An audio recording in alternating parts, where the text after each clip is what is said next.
Welcome back to Politics Tonight, everyone. In a moment, we'll get back to Ambassador Elijah Onyegba on that previous conversation. But quickly, let's move on to a second conversation. This year marks 25 years since the establishment of the Niger Delta Development Commission, an agency created to fast-track development in one of Nigeria's most resource-rich but deeply challenged regions.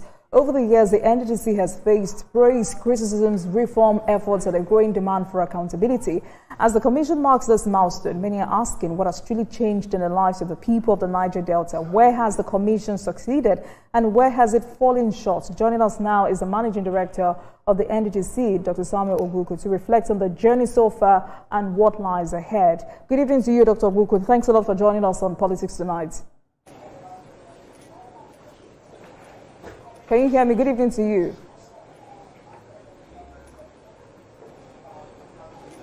Dr. Samuel Ogbuku, can you hear me?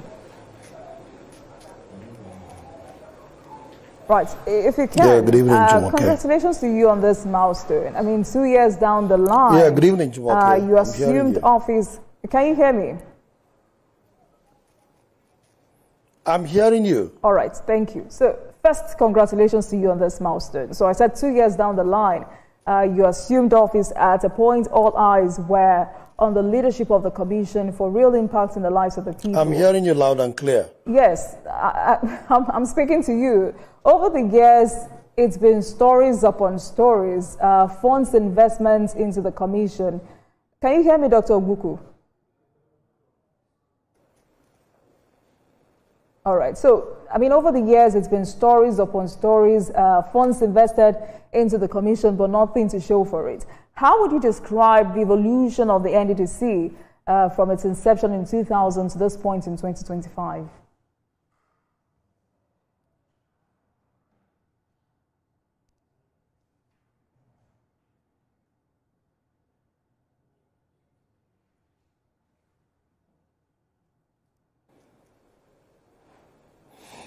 Well, thank you, Jumoke. I think NDDC, just like you know, is like every other organization in Nigeria. We had our ups and our downs. We have our history. But unfortunately, NDDC never told its story before now. In the past 25 years, NDDC have carried out projects across the region, in the nook and crannies of the region. I can bet you that today, if you go to most of the communities in the region, remote communities, the only government presence you see is only NDDC projects. But most of these stories were not told. And you must know that the needs assessment, as at the first time NDDC was created, was to reach out to these communities to see all these things, except you go to these communities. However, NDDC graduated from that to now start constructing bridges and roads in urban areas, connecting communities, connecting regions, and that is where NDDC is today. Let us forget about the dark side of our history. But I can tell you that if NDDC were to be a failed story, the government wouldn't have also copied the operations of NDDC to come up with 6 other regional development agencies. That is to say, it wasn't a complete failure. But let us dwell on the present administration of President Bola Ahmed Tinubu, where he put together a board of credible persons, experienced persons, and give them the task of ensuring that all abandoned projects should be completed. Gave us the opportunity to sign a performance bond, and we are working according to the dictates of Mr. President. And you know that recently you can see NDDC commissioning projects that were started within the period of this administration. NDDC have started construction and we're commissioning projects, very fantastic projects, based on needs assessment. You can also attest to our operation Light Up the Niger Delta, where communities that have never seen light today, they're all illuminated. One of the major projects that will even touch you was even the commissioning of the Okitipupa Light Electrical Project, which gave light to the entire Ondo South that have been in darkness for the past 15 years. So that is to tell you that NDDC is working.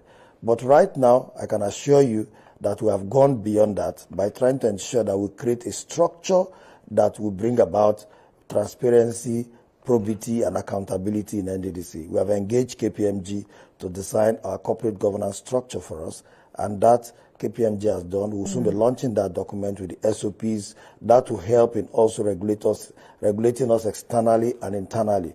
And that is building a permanent structure of, compliance in NDDC. So right now we're also going into partnerships to complete a lot of abandoned projects. One of those major projects like the Kaataba Bridge, which is 1.2 kilometers long, which is for our partnership with NLNG, the Bonny Ring Road, the Okrika Burukuri Bridge, and other projects which we are going into partnership to ensure that we finish. So I can tell you that NDDC today, we have a sweet story. The people of the Niger Delta right now are happy with NDDC. Today, communities are trooping down to NDDC requesting for us to carry out projects in their communities. So NDDC is not seen as the NDDC of yesterday again.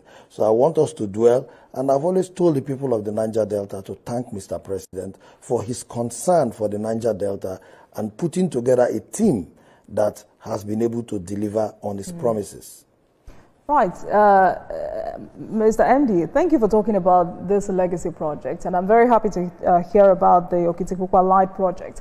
But what exactly would you say is, or rather, let me rephrase that, what strategic direction of the NDDC for the next 5 to 10 years?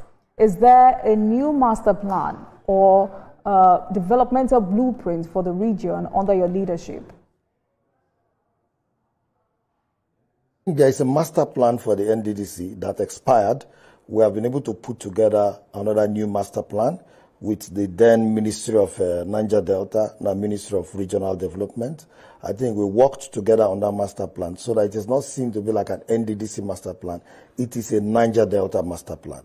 And that master plan, what we are doing now, the next phase of it is to go down to communities, the grassroots, to ensure that we market this master plan to them, for them to understand what the master plan is all about. So we are not just preparing a master plan that will just be with us in the office and the people do not even have a buy-in. So we have to orient them. All right, Dr. Buku, kindly hold on. Let me allow you, let me pause you for a moment while we take a break. And when we come back, we'll continue this conversation. Please stay with us, everyone.